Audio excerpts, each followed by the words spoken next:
And here we are going to show you how to use the potassium water. So how I make it is overnight I use my banana skins. I put in a bowl and I put boiling water over them. I let it sit overnight, and then the next day I take the peels out, and now I have beautiful homemade free potassium ready for my plants.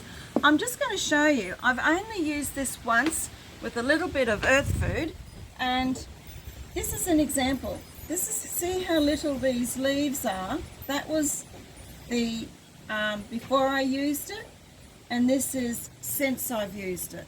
So if you look at this down here again, it's as big as, where's my fingers, so you get an idea, like just there.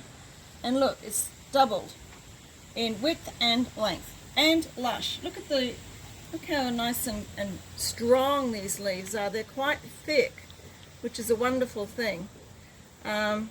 Nothing special.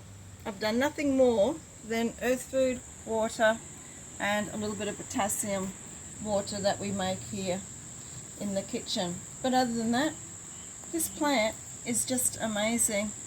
This here, what you're looking at, is from a little cutting this big, and it was in a bottle, and the roots grew inside the bottle.